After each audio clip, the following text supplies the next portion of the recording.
ధర్మవరంలో బీజేపీ నేత గోనుకుంట్ల సూర్యనారాయణ, టీడీపీ నేత పరిటాల శ్రీరామ్ మధ్య విభేదాలు భగ్గుమన్నాయి.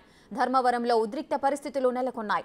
టీడీపీ రా కదలిరా బహిరంగ సభకు సూర్యనారాయణ 600 కార్ల ద్వారా జనాలను తరలిస్తుండగా పరిటాల శ్రీరామ్ వర్గీయులు అడ్డుకున్నారు. పలు కార్లను ధ్వంసం చేశారు. రోడ్డుపై బైఠాయించి ధర్నాకు దిగారు. ఈ నేపథ్యంలో ఇరు వర్గాల మధ్య వాగ్వాదం, తోపులాట జరిగాయి. ధర్మవరం టికెట్ దక్కుతుందో లేదోనని పరిటాల శ్రీరామ్ సభకు జన సమీకరణ చేయడం లేదనే టాక్ వినిపిస్తోంది. మరోవైపు సూరి భారీగా జన సమీకరణ చేస్తుండటంతో తమ పార్టీ సభకు మీరెలా జన సమీకరణ చేస్తారంటూ పరిటాల శ్రీరామ్ వర్గీయులు సూరి వర్గాన్ని అడ్డుకున్నారు. వెనక్కి తగ్గని సూరి వర్గీయులు ఎలా ఆపుతారో ఆపండి అంటూ పరిటాల శ్రీరామ్ ఆఫీసు ముందు తొడగొట్టారు. రెండు వర్గాల గొడవతో ధర్మవరంలో పరిస్థితి తీవ్ర ఉద్రిక్తంగా మారింది.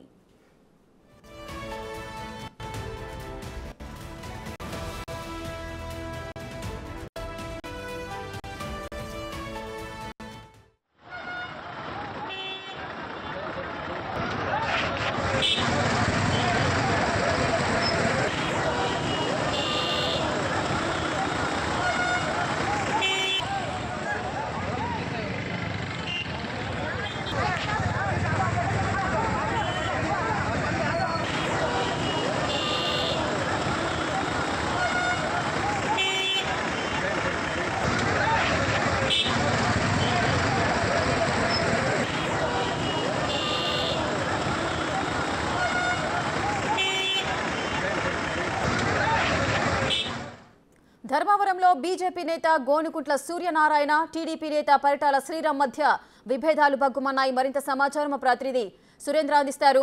సురేంద్ర, చెప్పండి, ఈ ఇద్దరు నేతల మధ్య కూడా విభేదాలు రావడానికి గల కారణాలేంటి? ధర్మవరం నియోజకవర్గంలో ఉద్రిక్త వాతావరణం నెలకొంది. ముఖ్యంగా గత టీడీపీ కదలిరా సభ కోసం వాహనాలను ఏర్పాటు చేసే విషయంలో టీడీపీ శ్రీరామ్ వర్గీయులు, అటు బీజేపీ నేత వరదాపురం సూరి వర్గీయుల మధ్య భారీ ఎత్తున ఘర్షణ వాతావరణం చోటు చేసుకుంది. దాదాపుగా బీజేపీ నేత టీడీపీ సభకు వాహనాలు ఎలా సమకూరుస్తారంటూ, జనాన్ని ఎలా తరలిస్తారంటూ కూడా టీడీపీ శ్రీరామ్ వర్గీయులు వాహనాలు అడ్డుకొని వాటిని ధ్వంసం చేశారు. దాదాపుగా అటువైపు వస్తున్న వాహనాలన్నింటినీ కూడా అడ్డుకొని జై సూరి, జై టీడీపీ, జై పరిటాల నినాదాలతో దాదాపుగా భారీ ఎత్తున రణరంగంగా మారింది. దాదాపు గంట 2 గంటల సేపు అటు ట్రాఫిక్ మొత్తం కూడా సమీపజేశారు ఇరు వర్గాలు. పోలీసుల జోక్యంతో ప్రస్తుతం సర్దుమగినప్పటికీ కూడా ఇరు వర్గాల మధ్య భారీ స్థాయిలో తోపులాట జరగడంతో టీడీపీలో ఏం జరుగుతుంది, బీజేపీ నేత వాహనాలు ఎందుకు సమకూర్చారంటూ కూడా పెద్ద ఎత్తున ధర్మవరం చర్చ మొదలైంది. టీడీపీలోకి ఏమైనా వస్తున్నారా అంటూ కూడా పెద్ద ఎత్తున కూడా చర్చ మొదలైంది. రేఖ రైట్, యోగానంద్, అదేవిధంగా కార్ల ద్వారా జనాలను తరలిస్తుండగా ఇటు పరిటాల శ్రీరామ్ వర్గీయులు అయితే అడ్డుకున్నట్లు తెలుస్తోంది. అదేవిధంగా కొన్ని కార్లను కూడా ధ్వంసం చేశారు. రోడ్డుపై ధర్నాలు నిర్వహిస్తున్నారు. అక్కడ పరిస్థితి ప్రస్తుతం ఏ విధంగా ఉంది? దీన్ని పోలీసులు అదుపులోకి తీసుకొచ్చారా? బత్రపల్లి మండలంలో ముఖ్యంగా ఈ ఘర్షణ వాతావరణం చోటు చేసుకుంది. బత్రపల్లి కేంద్రంగా పరిటాల శ్రీరామ్ ఆఫీస్ అక్కడ ఉంటుంది. బత్రపల్లి కేంద్రంగా ఇరు వర్గాల మధ్య కూడా భారీ స్థాయిలో వెహికల్స్ రావడంతో ఆ వెహికల్స్ శ్రీరామ్ ఆఫీస్ గుండానే వెళ్ళాలి. ఆఫీస్ గుండా వెళ్లే క్రమంలో సూరి వర్గీయులు జై సూరి అంటూ కూడా భారీ ఎత్తున నినాదాలు చేయడంతో అదే స్థాయిలో తిప్పి కొట్టే ప్రయత్నం కూడా టీడీపీ వర్గీయులు చేశారు. జై పరిటాల అంటూ కూడా భారీ ఎత్తున నినాదాలు చేశారు. దీనికి తోడుగా భారీ జన సమీకరణ కూడా చేయడంతో సూరి వర్గీయులు, ఇటు పరిటాల వర్గీయులు ఇరు వర్గాల మధ్య గంట సేపు ఘర్షణ వాతావరణం చోటు చేసుకుంది. ప్రస్తుతం అయితే పరిస్థితి ప్రశాంతంగా, పోలీసుల జోకైతే ప్రశాంతంగా ఉంది. రేఖ, యోగానంద్, అయితే ఇద్దరి మధ్య విభేదాలతో అక్కడ కొంత ఆస్తి నష్టం కూడా జరిగింది. మరి పోలీసులు ఎవరైనా అరెస్ట్ చేశారా?